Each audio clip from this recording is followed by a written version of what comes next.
Hi friends, ఎలా ఉన్నారు? నా ఛానల్ వచ్చి రత్న ఫ్లెక్స్ అండి. ఇదిగోండి 2 బ్రెడ్ ప్యాకెట్లు తెచ్చుకున్నాము. పిల్లలు ఇంటి దగ్గర ఉంటారు కదా, హాలిడేస్ కదా. కొన్ని ఏమో ఇట్లా కట్ చేసుకున్నాను, కొన్ని ఇట్లా కట్ చేసుకున్నాను. ఎందుకు ఇట్లా కట్ చేసుకున్నాను అంటే ఇదేం బాగా మెత్తగా అయిపోతుంది, ఎక్కడెక్కడ కొంచెం కొంచెం పెద్దగా కనిపిస్తుంది అని, తినడానికి బాగుంటుందని పొయ్యిలకి ఇచ్చుకున్నామండి గ్యాస్. ఇదిగోండి నెయ్యి డబ్బా.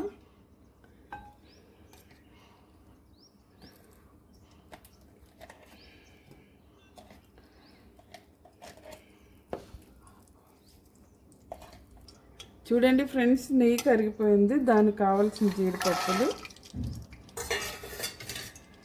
ఇది బాదం పప్పులు అండి. దీన్ని ఏంటో పగలగొట్టాను, ఇలాగా కోయటానికి అవ్వట్లేదు. ఇక ఫ్రెండ్స్ ఏమో క్రిస్మిస్. ఇవి బాగా వేపుకోవాలండి, డ్రై అయ్యే వరకు నెయ్యిలోనే వేపుకోవాలి, ఎందుకంటే టేస్ట్ బాగా వస్తుంది. చూడండి, ఏగితే ఇట్లాగా బాల్ లాగా వస్తాయి. ఇప్పుడు దీన్ని తీసి పక్కన పెట్టుకుందామని. దీన్ని సపరేట్గా పెట్టుకోవాలి. చూడండి ఫ్రెండ్స్, అదే పాన్లోకి ఆయిల్ పోసుకుందాము, ఎందుకంటే నెయ్యి అంత పెట్టుబడి పెట్టలేము కాబట్టి.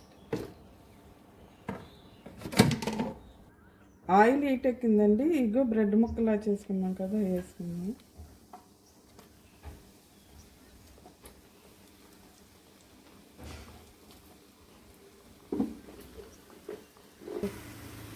చూడండి ఫ్రెండ్స్, ఈ కలర్ వచ్చే వరకు వేసుకోవాలి. ఇంకా కొద్దిగా కలర్ వచ్చినా పర్వాలేదు. ఇవి వేసుకొని సపరేట్గా పెట్టుకున్నామండి. చూడండి ఫ్రెండ్స్, ఈ 2 ప్యాకెట్లు బ్రెడ్ ఇదిగోండి ఇట్లా వేపేసుకొని పక్కన పెట్టుకున్నాను. అదే పాన్లోకి ఇదిగోండి 1/2 kg పంచదార వేసుకున్నాను.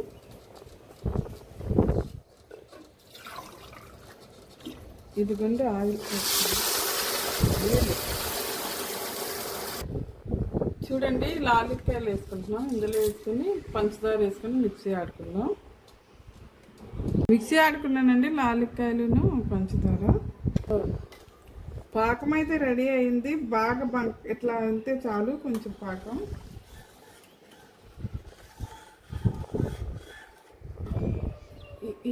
ఈ పాకంలో వేపుకున్నవన్నీ ఇట్లాగా వేసేసుకుంటున్నామండి.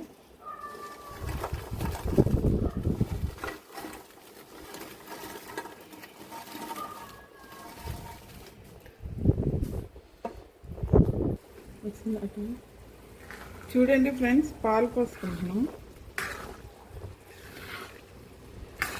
ఇది 1/2 లీటర్ ప్యాకెట్ అండి.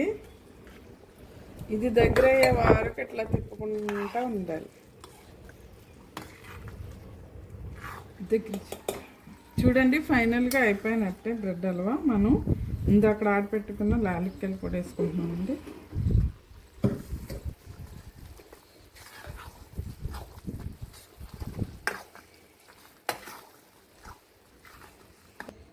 చూడండి, రెడీ చేసి పెట్టుకున్న జీడిపప్పు వేసుకున్నాము.